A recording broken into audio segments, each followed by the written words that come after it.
Fala pessoal, sejam todos bem-vindos a mais um vídeo deste canal do NS Podcast, estreando um programa que eu fui tentar descobrir o nome e só me veio à cabeça há 15 minutos atrás. Eu vou chamar de Perspectivas. Este programa que está iniciando agora. Iago, esse programa é aquele que você prometeu desde o começo do podcast. Exatamente. Eu falei para vocês que uma hora a gente ia tirar esse programa do papel e hoje a gente finalmente conseguiu tirar esse programa do papel. E antes da gente começar o vídeo, antes de começar toda a conversa, vou pedir algumas coisas para vocês. Primeiro, a curtida, obviamente, vocês já sabem disso, é importantíssimo para a gente. Comentário aqui embaixo, a gente vai falar sobre questões muito legais, então, assim, deixa o comentário embaixo a tua perspectiva, o teu ponto de vista sobre esse projeto. E também, por favor, compartilha esse sim com o máximo possível de gente. E, por favor, se inscreva no canal e ative o sininho para receber todas as notificações aqui do NS Podcast. Se der tudo certo, que eu realmente, de fato, eu não sei como é que vai funcionar. Se der tudo certo, entrará antes do vídeo o trailer do filme que a gente assistiu. Nossa. Se não der certo a edição, porque pode ser que o YouTube corte por direitos autorais, isso de fato acontece. Sim. Se não der certo, o link do vídeo estará aqui embaixo, assim como o site deles, para você conseguir assistir na íntegra o filme, tá bom? Então, todas as informações estão lá no site, né? É um site muito completinho, muito bem feito. Ele não tem streaming, então vocês vão conseguir assistir por doação, tá? Mas é muito tranquilo, é um valor extremamente acessível. E principalmente, se der tudo certo, entra o trailer, aí você já está sabendo de tudo. Se não, eu prometo tentar aprender como é que coloca um card aqui na parte de cima, para vocês terem o link deste vídeo também. Alguma coisa eu vou fazer com que vocês saibam. O que ainda não sei, porque eu ainda não editei essa parte e não subi isso no YouTube ainda neste exato momento. Feito esse preâmbulo, gostaria muito, Ana, novamente de agradecer a presença, você retornando ao canal. É sempre muito bom conversar contigo, sempre muito bom te ouvir. A gente já fez um podcast extra na semana passada, que o pessoal não vai ficar sabendo, né? A gente fez um podcast, a gente marcou de fazer um podcast, fizemos e não gravamos. Basicamente isso. Então aí você está pegando aí já uma versão mais direta, mais sintética desse podcast, porque ficamos horas conversando da última vez sobre esse tema e acredito que hoje não vai ser diferente. Ana, primeiro, obrigado pela presença, obrigado por ter disponibilizado o tempo de reassistir o filme, você fez a indicação, né? A gente vai falar até do filme A Sabedoria do Trauma, tradução em português, tá? Estará aí embaixo para vocês todas as informações. E para esclarecer para o público ainda, porque como eu começo o primeiro programa, mas a gente tem que esclarecer quase tudo. A gente não vai comentar necessariamente como se fosse uma análise de um filme do Oscar, tá? A gente não vai fazer isso, a gente não vai passar cena a cena, qualquer coisa do tipo. A gente vai fazer a perspectiva que a gente tem acerca do filme. Então, como o filme nos tocou. Basicamente seria isso. E, Ana, para começar contigo, me conte o porquê da escolha deste filme e como que ele te tocou. Bom, obrigada pelo convite de novo, prazer estar aqui.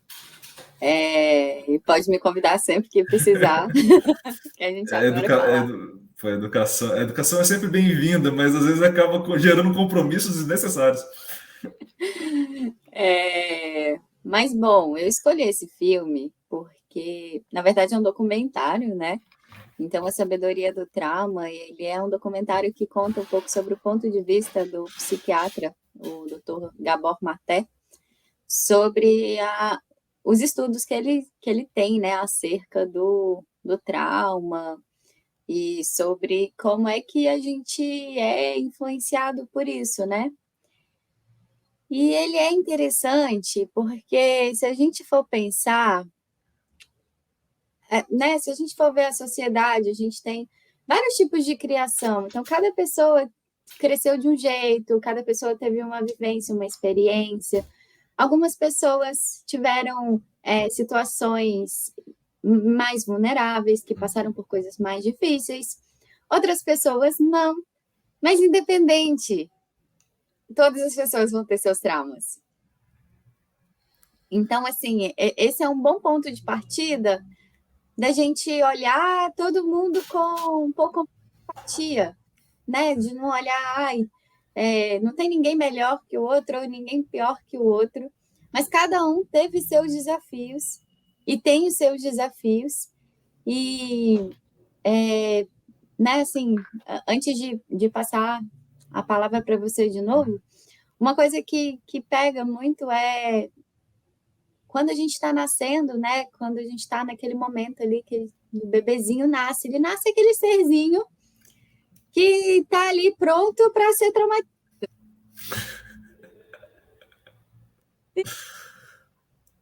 Às vezes, né? Olhar para aquele ser assim um pouco mais nervosa, às vezes não é com ele. Às vezes ela está no dia a dia dela, fazendo a comida e cuidando de filho e tal. E aí ela vai ali cuidar dele com um pouquinho mais de irritação, ou se ela não deu leite naquele momento que ele precisava, aquilo vai ser um trauma. Uhum. E aquilo vai gerar bloqueios para ele na vida adulta.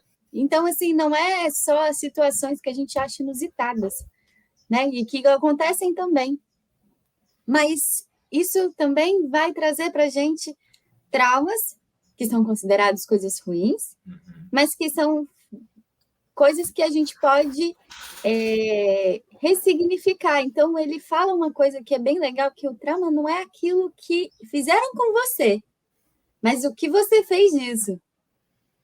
Então, o que eu vou fazer a partir do que fizeram comigo? Aí é a conta minha, aí que a coisa pega pra gente. E tem um ponto, eu até comentei contigo na semana passada, que assistir o documentário foi muito complicado. Foi muito complicado, porque a gente estava conversando via WhatsApp, né? Tipo, olha, vou assistir uma parte agora, uma parte depois, porque ele me gera muita reflexão, né? E eu falei, não, vou tentar assistir tudo. Triste escolha. Eu saí revisitando minha vida inteira no final do documentário. Eu saí revisitando cada ponto, porque cada hora é justamente isso que você falou, e é um ponto importante dele também, que ele vai colocar, que é a questão da experiência. Você tem um ponto de vista dessa experiência que você vai ter. E esse ponto de vista é muito único. Então, assim, é muito difícil que você, ao longo da vida, consiga identificar, de fato, todos os pontos traumáticos e, principalmente, além da identificação, é muito difícil que você tenha controle sobre o trauma que você pode ocasionar. Óbvio, medidas diferentes, né? A gente não está falando de absurdos dentro do processo, mas uma conversa simples como essa pode gerar. Como a gente vai gerar, a gente não sabe, porque vai depender de como eu vou falar, de como você vai ouvir, ou como você vai falar e eu vou ouvir, de como as coisas vão estar colocadas. Então, esse processo de criação de um trauma, de formação de um primeiro trauma, né? Me veio à cabeça, assim, eu que sou um pouco mais medroso, eu falei, gente, quantos traumas eu causei? Qual que é o meu grau de responsabilidade daqui para frente? Como que eu não causo mais nenhum? E aí me veio a cabeça do Como tipo, é que eu faço para não gerar trauma nos meus alunos de educação física, né? O professor que é uma figura tão importante. Exato. Eu falei, como é que eu faço para entrar nesse sistema que é traumatizante de maneira geral e não gerar trauma nos outros? E aí eu fiquei pensando, eu falei, caramba, é muito provável que mesmo eu fazendo completamente diferente do que eu considero traumático no sentido ruim da palavra, eu vá gerar. Porque como eu não tenho esse controle, ou eu me arrisco a vivenciar as coisas, ou para não causar trauma nenhum, basicamente tem que deixar de atuar. Então, e aí vai, acho que um ponto que eu quero te ouvir, nesse sentido, essa linha tênue entre o que você consegue controlar e a formação dessa empatia pela experiência. Acho que é um ponto muito legal que a gente pode abordar. Eu só não entendi a pergunta. É a seguinte, a gente tem uma linha tênue entre não criar traumas por não proporcionar experiências Uhum. e ter um processo de empatia que é não se restringir, mas está aberto ao outro, né? Está aberto a ouvir o outro. E essa é uma linha muito fina, porque nas duas você não quer causar consequências negativas, né? Como fazer para conseguir passar por isso, né? Não evitar o conflito, não evitar os traumas, em detrimento de uma empatia de fato. Com certeza. E se a gente for pensar assim, né, existem criações que são aquelas criações que a gente fala que coloca a criança numa redoma para que ela não tenha nenhum estímulo que vá traumatizá-la. E aí cresce uma criança que não teve capacidade de aprender como lidar com isso. Porque aí, o trauma não é o que te fizeram, é o que você fez disso. Então, se você fica ali sem desenvolver a ferramenta de quando fizerem comigo, como é que eu vou reagir?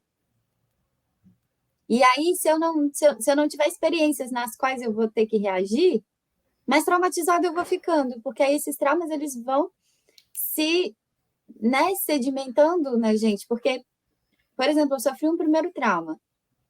E aí, com esse primeiro trauma, o que que eu vou gerar? Eu vou gerar um bloqueio. Esse bloqueio é uma proteção. Então, por exemplo, se quando eu fui criança, se me deixaram na porta da escola, eu vou ter um trauma de abandono. E aí, se eu for ter um relacionamento, talvez eu vou ter medo de ser abandonado. E aí eu vou deixar de ter o relacionamento. Mas se eu reconhecer esse trauma, eu vou poder o quê? Saber utilizar ele como uma ferramenta, porque os traumas, eles vão nos dando ferramentas. Aí é a parte boa. Então, assim, poxa, existe uma parte boa de ter passado por tantas coisas difíceis? Existe.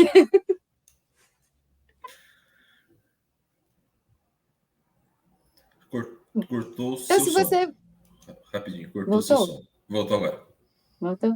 Voltou. Porque você vai juntando uma sacola de ferramentas. Se você trabalha os traumas. Então, se você consegue olhar para eles e ressignificar a forma como você reage, através de terapia, né? Vários caminhos, né? Hoje em dia, caminhos para cuidar do trauma tem vários. E aí, se você segue um caminho e você consegue ressignificar, isso vira uma proteção para você. Porque o trauma é um escudo. Se eu sofri uma vez, eu vou criar um escudo e não vou sofrer mais. Só que a gente acaba, por exemplo, esse escudo é como se fosse uma capa de chuva. Eu não vou usar a capa de chuva no dia que tiver um sol escaldante. Eu vou usar a capa de chuva no dia que estiver chovendo. O trauma é isso, é a gente usar uma capa de chuva todo dia, sem entender que aquela capa tá ali. E aí, no dia que a gente tira a capa, a gente fala: tudo bem, agora é uma ferramenta que eu vou colocar na minha sacolinha. E aí eu vou andar com ela para usar quando eu precisar. Então, por isso que a gente precisa entender o que a gente está fazendo com os nossos traumas. E não entrar no lugar da vitimização de, poxa, eu passei por isso e tal. E, né, assim, são tantas e tantas e tantas histórias de traumas leves, mas de traumas também muito pesados. Né? E cada um num nível que, para a pessoa, é importante. Então, a pessoa que passou por um trauma pesado, é importante para aquela pessoa. Agora, a pessoa que passou por um trauma leve, ela não foi menos afetada. Ela foi afetada também na forma dela. Então, assim, olhar com esse lado também de todo mundo tem seus traumas e todo mundo está passando por suas dificuldades, né? Então, às vezes uma pessoa que tem uma família boa, que tem boas condições, também passou por muitos traumas. Esse ponto ele é importante porque Se a gente for observar de forma mais científica, a gente não tem como mensurar algumas coisas. Então, assim, a dor e o sofrimento do outro, a gente não tem como mensurar.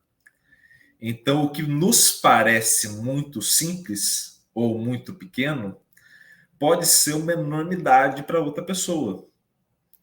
Então, nesse cenário que a gente está, é muito difícil a gente conseguir transmitir para as pessoas o tamanho do sofrimento que a gente tem. E talvez nesse ponto, e aí eu acho a postura dele, né, como um cara que faz a intervenção muito boa, que é algo do tipo: eu não vou demonstrar pena, eu não vou demonstrar sentimentos que são mais intensos, eu vou simplesmente continuar a conversa. Eu vou simplesmente respeitar, entender que ele existe, entender que existe o trauma, entender que aquilo dói, mas a conversa ela tem que existir normalmente. Então, sei lá, aliás, vou até compartilhar uma conversa pessoal, assim, excessivamente pessoal. Eu comentei já nesse canal já que eu comecei a tomar remédio para ansiedade e depressão. E aí, agora com remédio, ansiedade e depressão, eu não consigo chegar nem nos pontos de ansiedade e nem nos pontos de depressão. Então as coisas estão começando a dar uma normalizada em termos de sentimentos e eu estou conseguindo colocar as coisas meio que em dia, né? E aí eu estava conversando com a minha mãe nesses conflitos políticos brasileiros aí, né, nessas últimas semanas. Estava conversando com ela e a gente tinha uma opinião contrária, basicamente. E eu me posicionei. E foi a primeira vez, talvez, que eu tenha me posicionado a ponto de explicar parte por parte. Tipo, ó, a votação minha foi desse tipo, por conta disso, eu fiz isso, eu li tal parte, eu fui buscar informação ali, blá, blá, blá, blá. E fui fazendo essa justificativa, mas de uma forma muito mais expositiva do que eu fazia. Acho que foi a primeira vez que eu fiz isso de fato com o meu pai ou minha mãe. E aí depois, obviamente, a ficha foi caindo que era o efeito do remédio, né? Que o remédio tinha dado uma ajudada boa nessa. E aí eu fui percebendo, eu falei, poxa, não, eu tenho uma necessidade de relação, e a gente até conversou isso na última, que eu preciso ser perfeito para quem está do outro lado. Então, principalmente que eu tenho relação de carinho, que não é relação de trabalho, na relação minha de trabalho, eu tenho uma confiança muito mais alta do que na relação pessoal. Como eu preciso ser perfeito, de duas uma, ou eu abstenho da relação, porque eu já entendi que eu não vou ser ali, então eu já acabo com ela de início, ou eu fico tentando ser muito perfeitinho. Então a resposta é correta, o jeito é o correto, ele não fica com raiva.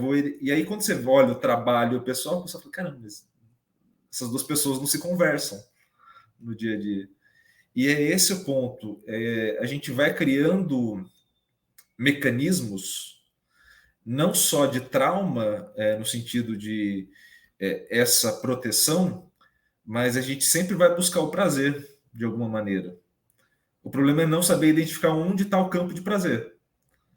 Então, se o campo de prazer nosso está na resposta positiva de pessoas que a gente ama, saiba, você vai tentar criar mecanismos, mesmo que aqueles que possam te prejudicar num grande ponto, justamente para atender a pessoa que você ama. Se o teu ponto foi status, você aluno, vai tentar puxar o saco do professor, mesmo que isso fira a tua moral, fira os teus sentimentos, justamente porque aquele ponto para você, se ele for sucesso, ele vai te dar um campo de prazer muito grande. Então, quando você tem a pessoa que tem a questão sexual muito aflorada e sofreu algum abuso, por exemplo, e vai para aquele ponto de novo e tenta várias coisas, é porque de alguma maneira aquele trauma e aquela saída que teve é uma busca por prazer de uma forma que ela não está sabendo se está fazendo bem para ela a longo prazo. E a gente é péssimo de olhar a longo prazo. E esse retrabalho, essa nova experiência é muito significativa e é muito trabalhosa. Então, óbvio, a gente vai ver um documentário aí de quase 2 horas, né? Quem for assistir, mas não necessariamente tudo aquilo acontece em 2 horas, né? A gente fica às vezes com a sensação de filme ou de documentário que é curtinho, né? Ele é dinâmico no ritmo, né? Então dá a sensação de ser curto. São anos e anos e anos e anos que você vai, tipo novelo de lã, né? Você vai puxando a pontinha e vai indo embora. E nessa linha,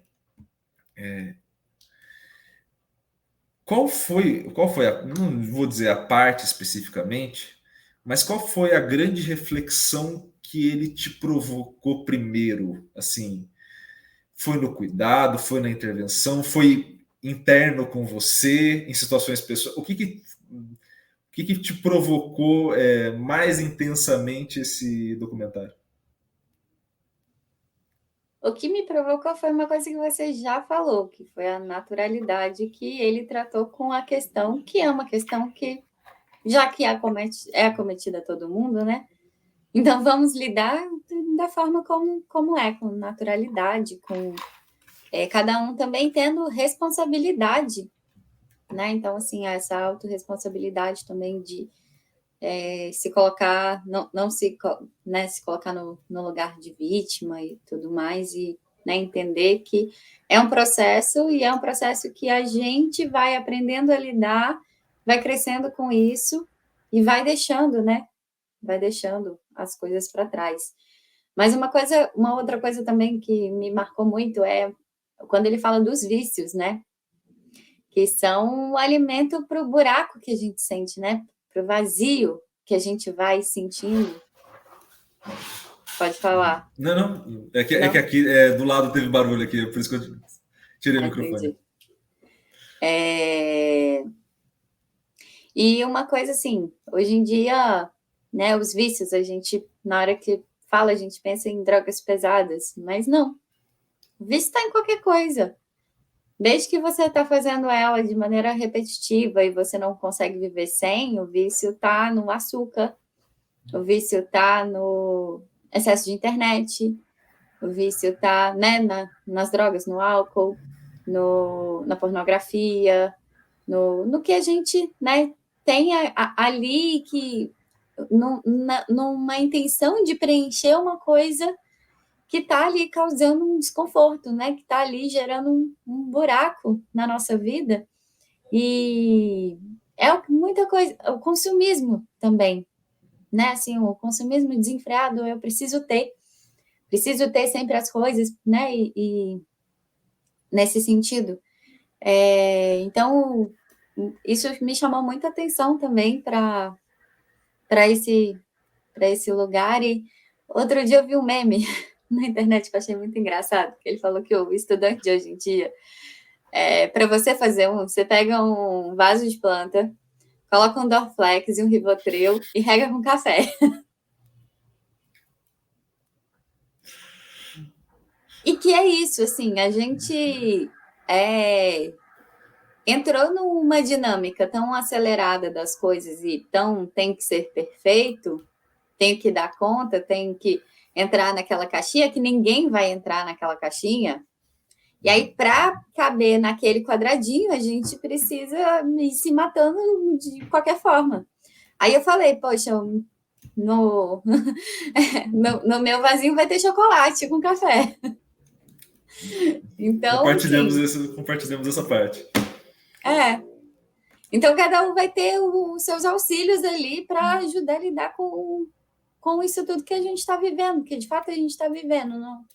Não só né, num momento muito difícil do país e do mundo, né, pós-pandemia, que as perspectivas estão muito difíceis, e se a gente olhar para quem está vindo antes da gente, as perspectivas estão piores ainda, porque a gente ainda cresceu num momento que, o Brasil vai crescer e a gente vai ter um futuro feliz. Agora, quem está vindo antes da gente está crescendo mais sem perspectiva ainda, está olhando para a gente e está falando, cara,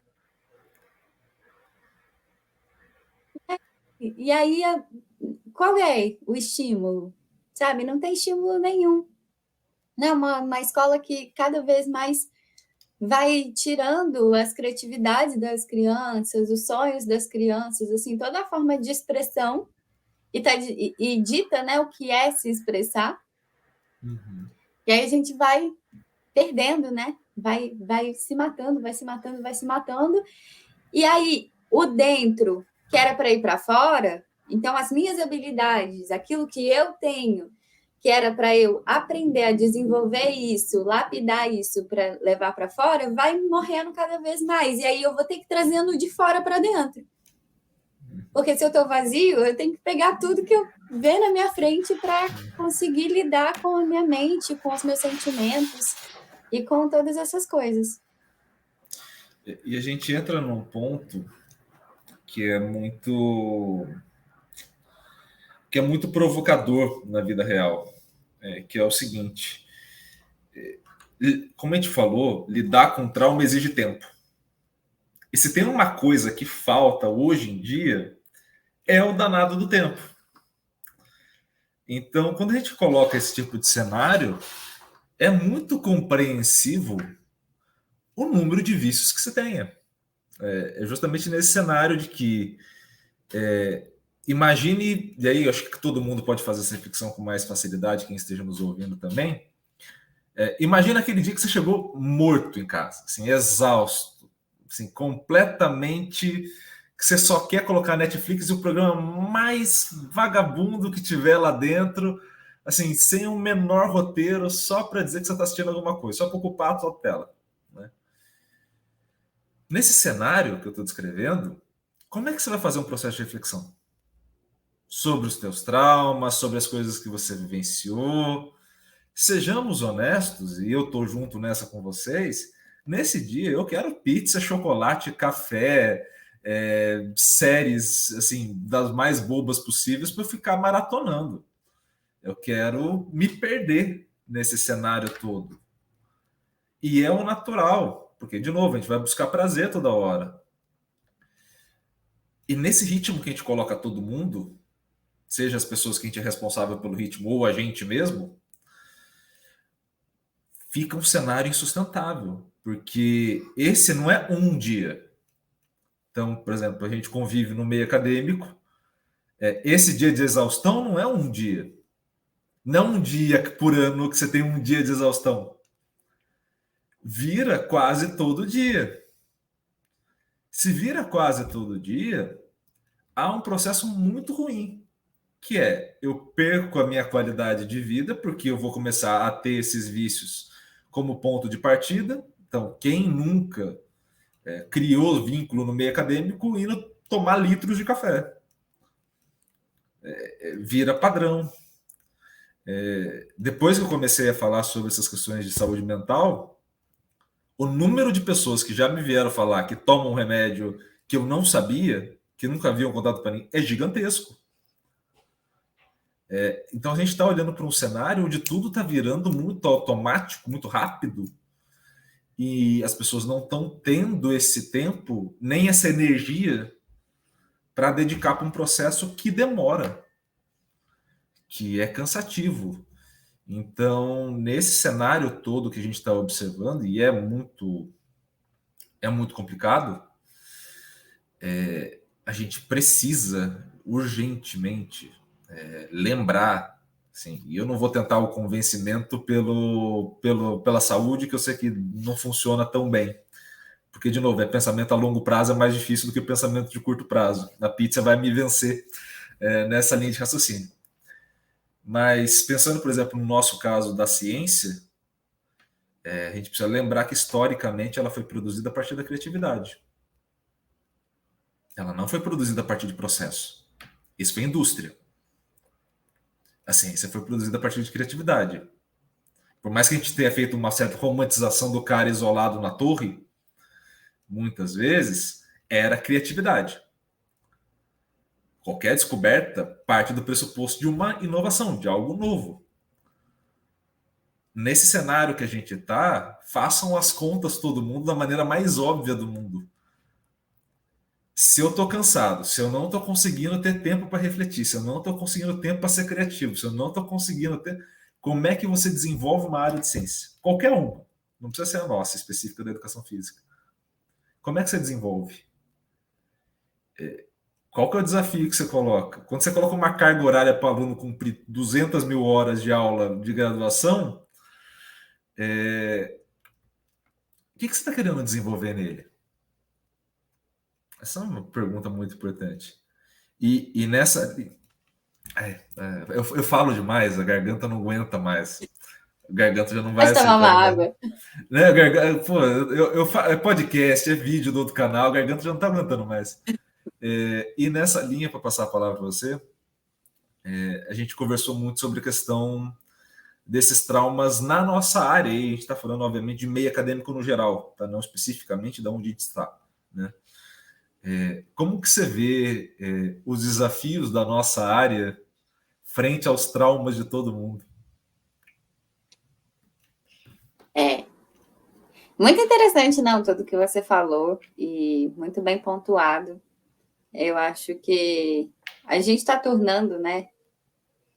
Tem o desafio, assim, de tornar mais natural possível esse adoecimento que é geral, né? Então, quanto mais a gente achar que a gente vai vencer essa de forma isolada, mais cada um vai ficar isolado na nossa redoma. Eu costumo fazer uma provocação, assim, de que as cidades, né, isolaram as pessoas.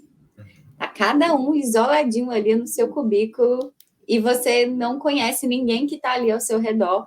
Porque, né, nas cidades pequenas, se você tá mal, o seu vizinho vai te ver e vai perceber. A sua tia que mora na esquina vai ver e vai perceber. Você vai ter uma rede de apoio. Então, hoje em dia, assim, a gente, né, nessa, né, pegando já essa questão do estudo, da universidade, a gente vem para uma cidade onde a gente conhece pouca gente, a gente vai ter contato com menos gente ainda, e aonde a gente tem maior contato é na internet, né? E aí na internet a gente pode ser quem a gente quiser. Mas aí ali, naquele meu contato, eu não tenho nenhuma rede de apoio, não tenho ninguém ali que possa me ajudar, ninguém ali que possa me tomar um café comigo, para que eu só espareça um pouco a cabeça. E a gente foi entrando tanto nessa questão da produtividade, e a sociedade também foi colocando uma coisa de que o lazer, ele é pago. Então, para eu ter um tempo de lazer em família ou sozinho, eu preciso ter dinheiro. Se eu não tenho dinheiro, eu fico em casa. Então, e se eu fico em casa, eu tenho a televisão que não vai me estimular a pensar. Eu tenho as séries que também não vão me estimular a pensar. Então, o que acabou virando a vida? A vida acabou virando profissional e descanso passivo. Agora, esses momentos, né, que são os momentos onde a gente coloca mais, né, a nossa essência para fora, onde a gente se diverte, onde a gente consegue pensar, onde a gente tem, de fato, essa coisa, porque tem aquele momento que a gente está ali na universidade pensando e estudando, mas as maiores conexões, elas são feitas no momento que a gente está relaxado. No momento que a gente está tendo uma outra experiência que não tem nada a ver. Aí a gente fala, caramba! E às vezes a gente fica, 5 horas na frente do computador até tirar todas as possibilidades que a gente tinha para resolver a questão, não consegue resolver. E depois ela se resolve. Então, assim, é a gente pensar um pouco melhor de quais são os tipos de prática que a gente está tendo na nossa vida. Será que eu estou só estudando e descansando? Qual é o lazer que eu posso ter para viver melhor? E o que eu posso fazer nessa sociedade, né? Então, já que as maiores formas de lazer, elas são pagas, né? Não tem um show cultural bacana para a gente ir, não tem teatro, não tem muita coisa que sustente a cultura. E que a cultura é muito importante, né? Quando a gente vive sem a cultura assim, isso, essa parte do lazer, ela pega muito forte. E ela é importante. E se a gente não tem, a gente tem que, então, criar as nossas próprias ferramentas, né? Então, a atividade física, ela vem muito nesse sentido, porque ela é um momento onde a gente vai estar trabalhando o nosso corpo, desestressando, relaxando, né? Vai produzir uma série de hormônios que vão ser benéficos para a gente, e a gente vai sair de casa e, né, pode ser tanto uma atividade física individual, onde a gente vai estar ali processando os nossos pensamentos, como também coletivo, onde eu vou estar divertindo com os amigos, né? E aí eu jogo a bola para você, que a gente não tem mais campinho de futebol. A gente, além de não ter mais campinho de futebol, a gente conseguiu, até nas atividades em tese mais solitárias, assim como a gente fez com o lazer, fazer um processo de troca financeira ou de status a partir da atividade física. Então, eu já não vou mais para a atividade física para relaxar ou para ter esse tipo de sensação. Eu vou para emagrecer, eu vou para ficar gostoso, eu vou para fazer tal coisa, eu vou para isso. E se eu não consigo aquilo naquele tempo, eu vou levando aquela atividade física a pontos estressantes. Em vez de ser um ponto positivo que vai me tirar o estresse, me colocar de novo do eixo, eu crio toda uma situação de tensão muito grande, né? Que vai acarretar, obviamente, na maior desistência, que vai acarretar em maior índice de lesão, que vai acarretar em maior saída, porque aí você vai ter o índice de lesão, você vai, sei lá, ficar 6 meses, 3 meses, 2 meses fora, aquele início que você estava empolgadaço já foi embora também. Então a gente criou um cenário, e eu vejo muito isso em academia, onde você precisa passar uma comunicação não verbal que não é você. Então eu, Iago, vou lá levantar peso, eu preciso acabar o peso colocando o peso no chão, roxo. E eu falo, caramba, mas para quê? Esses dias eu fiz uma sacanagem muito grande, aliás, fica aqui o abraço para todos da academia que perceberam minha sacanagem. E aí eu vou colocar na conta do remédio também, mas a gente deixa aí para... Só para a indústria farmacêutica ficar com alguns créditos negativos também. Geralmente todo mundo vai e coloca alguma música de treino. Tem até as playlists de treino no Spotify, em outros lugares, na Deezer, por exemplo. E eu fiz o inverso. Eu falei assim, qual que é a música que me relaxa? Que me deixa feliz? Pagode. Tocou um pagode, eu fico automaticamente com o astral mais alto. Eu falei, eu vou treinar ouvindo pagode. E aí eu acabava, por exemplo, alguma série que eu estava fazendo, e eu não colocava o peso e fechava a cara. O que eu fazia? Eu sorria. Porque estava tocando um pagode legal de fundo para mim. E aí, assim, óbvio, não é na maldade.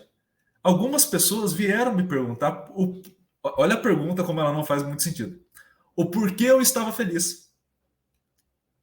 Olha como o ambiente é para não deixar feliz. Porque se você acaba a série e sai sorrindo, a imagem que você está passando você não foi no seu máximo. Porque se tivesse sido no seu máximo e treinado a Vera, você tava putaço. Tá dando migué. Exato. E assim, eu tava aumentando carga no dia e rindo. Por quê? Não porque não tava não dolorido o músculo, mas porque aquela imagem do caramba, o meu esforço, a minha camisa suada, colada no... Eu não preciso passar. Esse não sou eu, Iago, de verdade. Eu, Iago, sou o cara que vou fazer uma piada daquela situação. Então, por exemplo, era um outro exercício que era uma máquina que eu nunca tinha ido. Eu falei para o instrutor, falei, cara, queria te agradecer demais o exercício de fé que você tem nesse momento, de achar que eu vou conseguir fazer um treco desse na minha frente aqui. Ele começou a rir, Porque, obviamente, ele nunca deve ter ouvido alguém, porque se algum cara chegar e falar assim, não, eu não faço, eu não consigo fazer.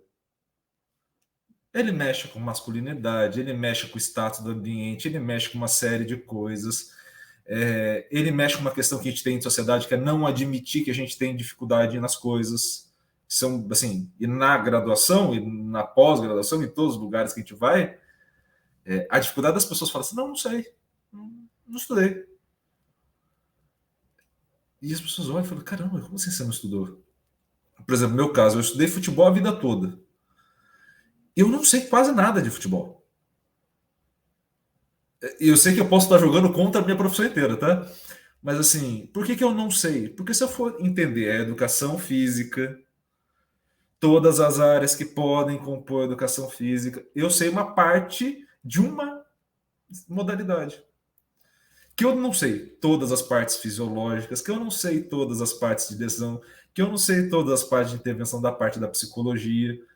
Eu sei uma parte. Então, assim, eu vou ter 99% das coisas que eu não sei.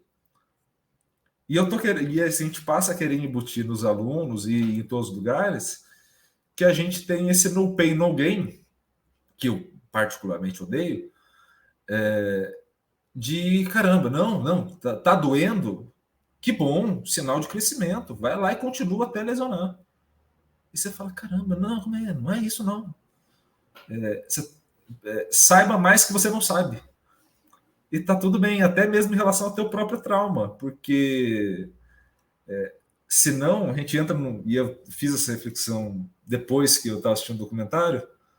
Eu falei, a minha cabeça foi do tipo, caramba, será que eu sei todos os meus traumas?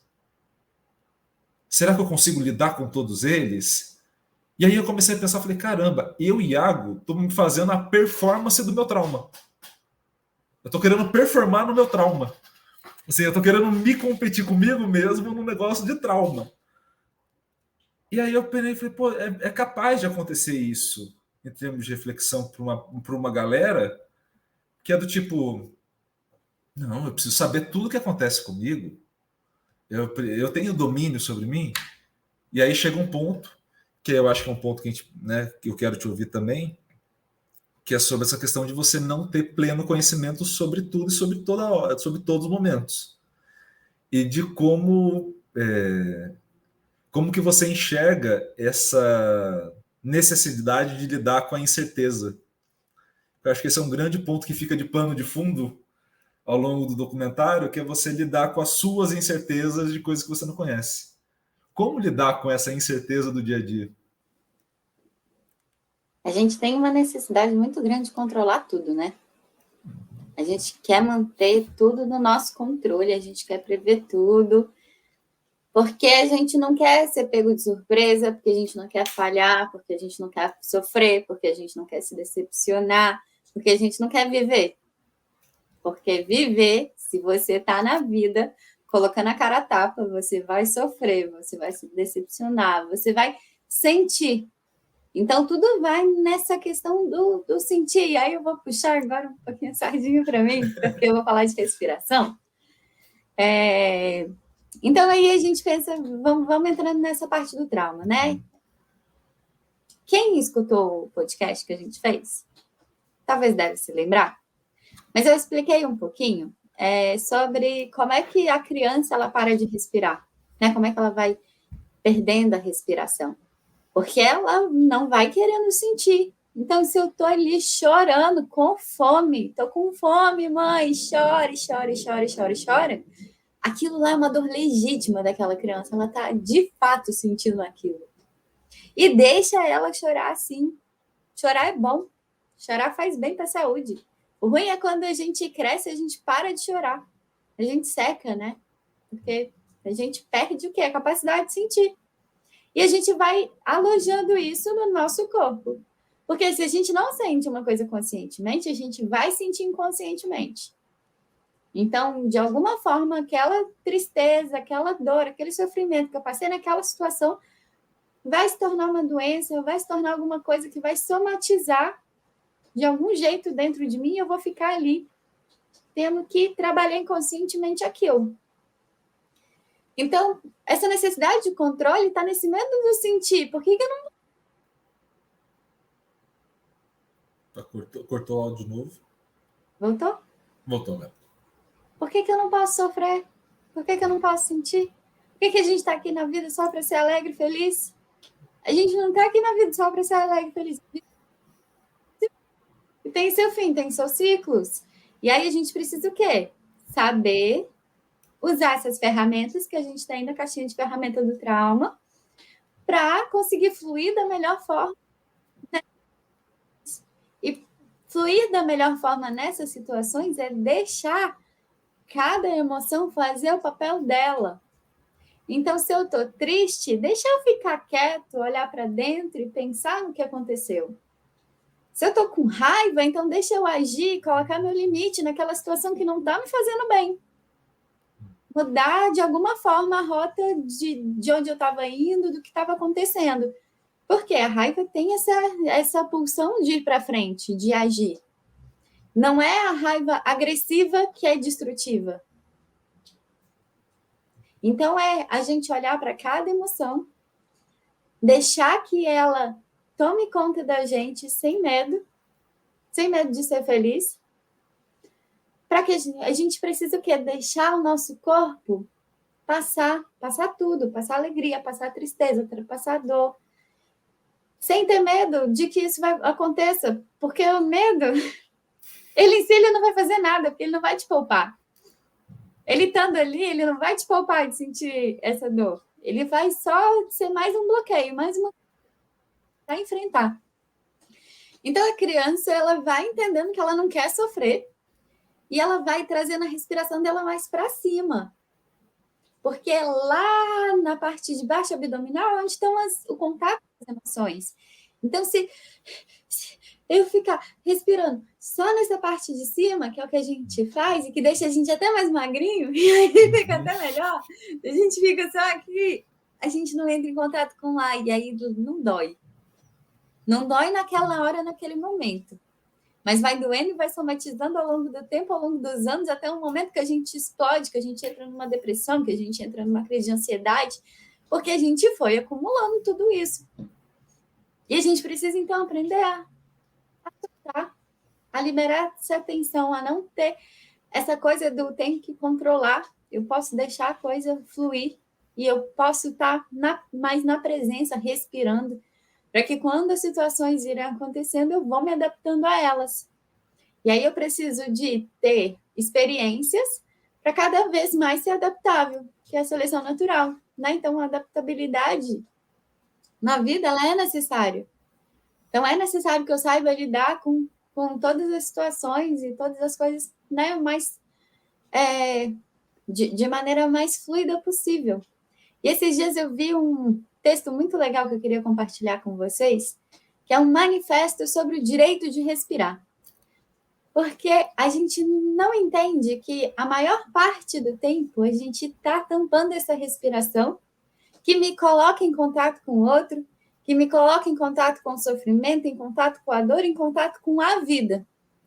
E se eu não quero o contato com essa parte ruim, eu também não vou ter o contato com a parte boa.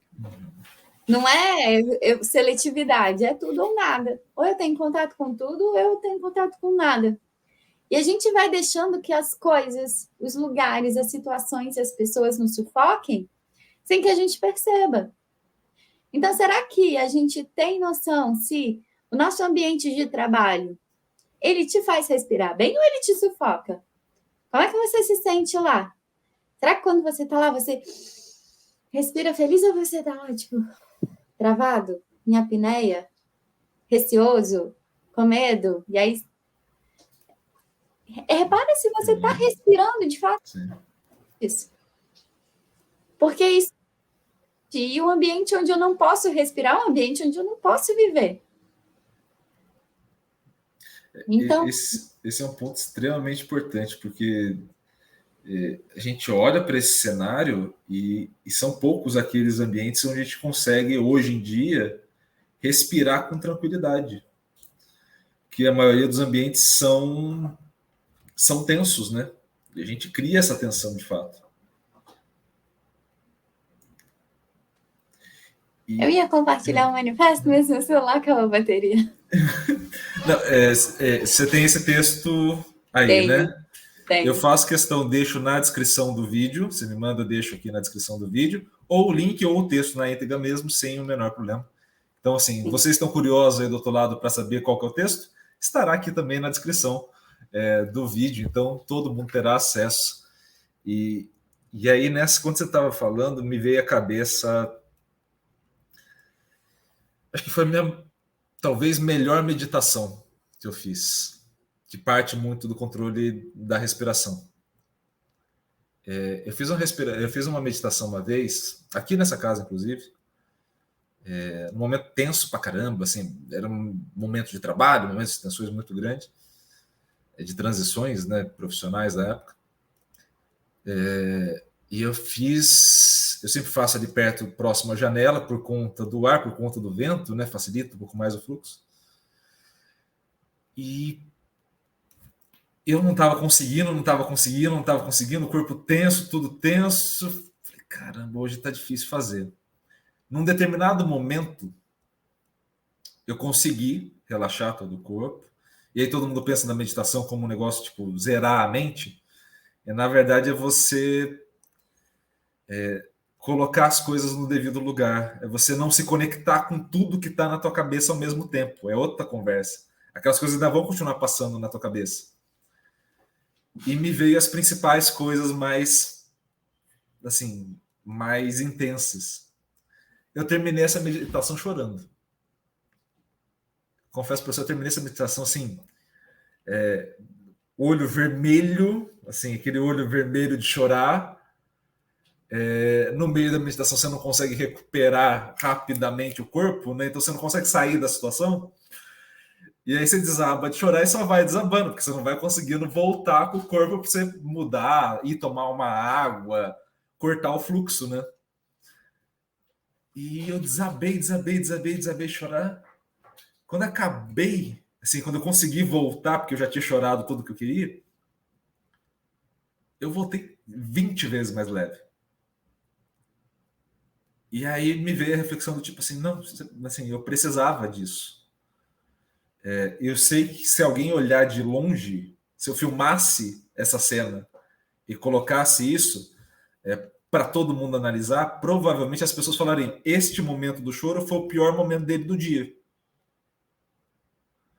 Mas na verdade, aquele foi o melhor momento do dia. Porque foi aquele momento que eu tive para me expressar das coisas que eu precisava expressar. E nesse sentido, quando eu vejo e acompanho você sabe disso, com as sessões da respiração, com a questão da que a gente vem conversando às vezes de meditação e outros pontos, é sempre muito importante esse assunto. Porque ele pode parecer fora do tradicional, e de fato ele é um pouco fora do tradicional deste momento, desta época, né? Porque obviamente há culturas que vão valorizar muito isso, mas ele é fundamental, porque ele é um contato seu contigo mesmo que vai te fazer ter um outro nível de sensibilidade. E aí, dando o link para o começo da nossa conversa, que a gente falou da questão da empatia, se eu não conseguir ter essa sensibilidade no meu autoentendimento, como que eu vou conseguir ter a sensibilidade no entendimento com o próximo? Se eu não estou conseguindo sentir a minha dor de maneira livre, como é que eu vou achar que a dor do outro é importante? Então, para a gente até ir caminhando para o final, por questões do horário também, queria deixar uma última questão para a gente fechar, que é, na tua cabeça, a partir do que você viu e a partir do que você, enfim, da tua perspectiva, nome atual do programa que eu descobri há pouco tempo, qual é o grande desafio para você enquanto pessoa daqui para frente, tendo refletido sobre este documentário? Acho que o maior desafio é lidar com esses traumas, né? Porque não é um processo fácil. Esse processo de ressignificação, de cura, de né, destraumatização, o nome que você, né, que cada um quiser utilizar, é onde que a gente vai estar ali colocando o dedo na ferida e cutucando. Então, dói. Não é fácil. E aí é o difícil, eu entender que dói e que sim, eu vou continuar fazendo, vou continuar buscando, e que aos poucos isso vai se aliviando, né? Mas esse primeiro olhar, ele é muito difícil. Então, para mim, assim, o desafio maior é continuar lidando com os meus traumas e com as minhas dificuldades e querendo estar na terapia toda semana. Porque tem semana que, nossa, choveu, não quero ir. Mas, na verdade, não tem nada a ver com a chuva, é porque a gente não quer mesmo entrar em contato com algumas coisas. Então, o maior desafio é lidar comigo mesmo. Eu tenho adotado uma estratégia diferente, que eu tenho, geralmente, assim, 6 meses atrás, pelo menos, eu tentava meio que criar um roteirozinho. Coisas que eu ia falar na terapia. Controlador demais. Eu queria agradar ela, gente. Eu queria agradar a minha terapeuta, entendeu? Eu queria ter pauta, entendeu? É um entretenimento. Eu comentei lá no começo, eu tenho esse trauma. E aí, de um tempo para cá, eu falei, não, eu vou inverter o processo. Eu não vou pensar durante a semana toda sobre nada do que vai acontecer.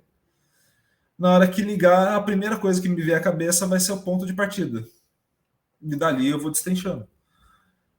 Teve N semanas que tiveram acontecimentos muito mais interessantes do que foram tratados na terapia e eu descobri que eles não tiveram a menor importância para mim. Então, sei lá, eu completei esses dias o texto da tese. Eu não levei para terapia. Era um momento muito legal, coloquei, mas virou só um... E completei o texto da tese, pronto. E teve uma outra situação que aconteceu engraçada de... Eu não sou um cara muito carinhoso publicamente, e eu, depois, principalmente dessa tentativa de ressignificação e tentar ser mais espontâneo, tem momentos que eu pego sendo muito muito... E eu não estou meio acostumado ainda. Então, momentos que para todo mundo é muito simplório, é muito simples, de dar um abraço numa pessoa que você acabou de ver, ou faz muito tempo que você não vê. Eu geralmente sou um cara muito mais distante, fisicamente falando. E aí eu levei isso. E aí você fala, caramba, aquilo que eu acho que é aquele grande ponto, aquele grande evento, passou batido. E o que era pequenininho virou o ponto central da conversa, porque de fato é o que era mais importante na minha perspectiva. Então, acho que esse é um ponto necessário de colocar, que é cada um aí que vai estar assistindo vai ter sua própria perspectiva dos pontos, das vivências. Eu entendo a questão de conceito moral e ético que vai ter em alguns pontos, óbvio, né? Isso sempre bate no processo, mas saibam que não há nada errado com o sentimento, é só uma questão de construção de uma certa linguagem sentimental. Então, o que você vai fazer é ressignificar. Basicamente é isso. Então, esse é o grande ponto. Aninha, você quer deixar uma última palavra? Queria. Por favor. Queria me despedir trazendo uma reflexão para a gente confiar um pouco mais na gente mesmo. Confiar na gente, confiar na sabedoria dos nossos traumas, que é o nome do livro, o nome do documentário. Confiar nessa sabedoria, confiar na sabedoria do nosso corpo e deixar, sabe, as coisas fluírem, deixar os sentimentos fluírem, levar a vida um pouco mais leve. Perfeito. Porque já tá louca demais. Se a gente enlouquecer junto, não vale a pena, não. Melhor a gente levar mais leve. Faz total sentido. Tá, de fato, no ritmo que a gente tá, a Nestlé vai ganhar muito dinheiro com chocolates, entendeu? Então, é bom a gente não deixar todo o dinheiro com a Nestlé. Pessoal, Aninha, queria muito te agradecer. É sempre um prazer te ouvir. E saiba, assim, de novo, a mesma coisa que eu falei da primeira conversa que a gente teve, eu vou te encher o saco para você vir mais vezes aqui no canal. Então, ninguém assim, pede para ser educado lá no começo falando que quer voltar mais vezes. Eu vou realizar esse desejo e vou mandar 500 mensagens para você voltar 500 vezes aqui. Enquanto você ainda me atender, você voltará para cá neste canal tranquilamente. E a todos vocês que estão aí do outro lado também, por favor, deixa de novo. Não deixou lá no começo? Deixa a tua curtida, deixa teu comentário, não só comentário no sentido da tua perspectiva, mas pô, ficou alguma dúvida do que a gente falou, da reflexão, coloca aqui embaixo também, tá? Esse ponto é um ponto de diálogo entre todo mundo. Então, assim, por vezes não vai ser tudo que a gente falou aqui que vai ser claro para todo mundo. Então, deixa aqui. Quem sabe as perguntas que estão aí no comentário, faça uma parte 2 dessa conversa a partir desses pontos. Justamente tendo em vista as dúvidas que vocês têm, os pontos de vista que vocês têm, é sempre muito legal. Também compartilha com o máximo possível de gente, se inscreva no canal e ative o sininho para receber todas as notificações aqui do NS Podcast, criando novos formatos e virão outros. Tá? Porque falamos de criatividade, eu não vou ficar restringindo a 2 formatos, então a gente vai criar outros formatos aqui também, prometo a vocês, tá? Um grande abraço a todos, Aninha. Um beijo, muito obrigado. Eu que agradeço. Pessoal, um grande abraço, até a próxima.